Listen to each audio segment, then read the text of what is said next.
Один мудрый человек сказал в свое время: если хочешь увидеть будущее, пристально присмотрись к настоящему. Ну, через 100 лет что будет? Ну, ученые говорят, что через 1000 лет, возможно, человек вообще может измениться физиологически. Вот. А так, чтобы наша республика как-то, надеюсь, останется, наш язык останется. Вот. И это очень важно сейчас, когда очень глобальная такая, глобализация такая идет, да? Чтобы сохранилась наша культура нашего народа, язык нашего народа. И как бы театр является одним из таких столпов, который это охраняет, защищает. Возможно, какое-то политическое изменение может быть через 100 лет в России. И я думаю, Якутия как-то обретет какую-то, мне кажется, больше свободы, чем сейчас.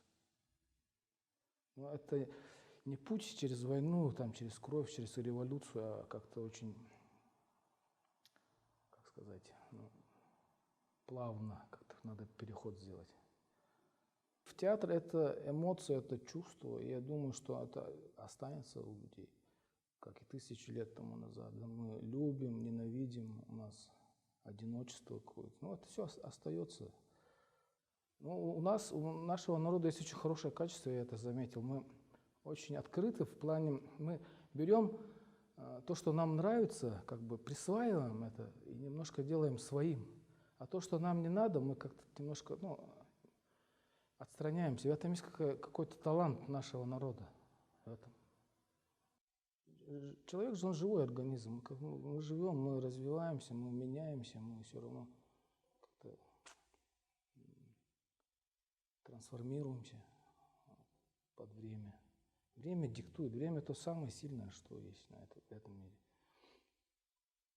Каждое время оно диктует свои какие-то правила.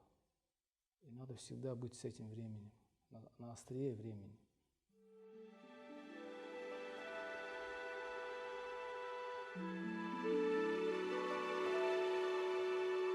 У якутского народа есть какой-то потенциал. И это еще писали люди, которые образованные, которые сюда первые приезжали, изучали наш народ. Вот. Я иногда думаю, если бы у нас численность была бы побольше, то, я думаю, мы бы больше заявили миру о себе.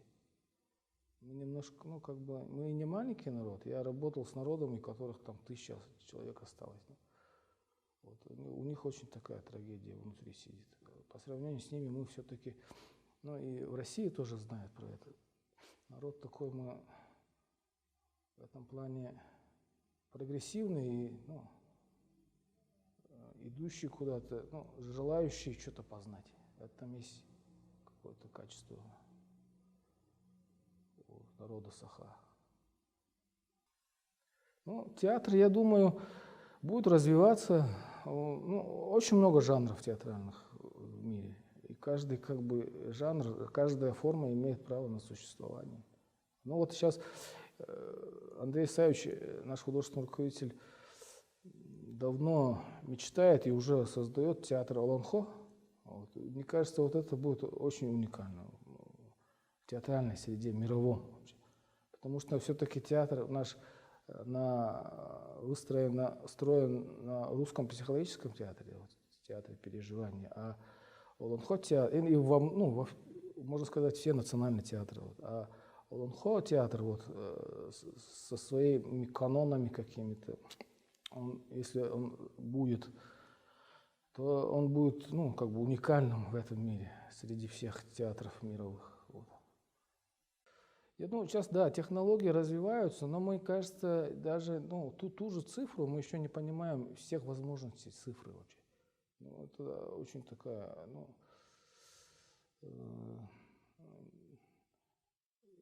говорят, проблема в том, что технологии сейчас слишком пошли вперед, а мы забыли о своем каком-то внутреннем мире, духовности какой-то.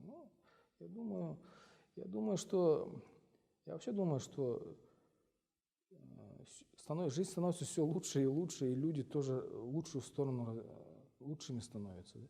Если даже взять какие-то рекорды, рекорды там 60-х годов и 22-го года, человек физически тоже очень сильно развивается.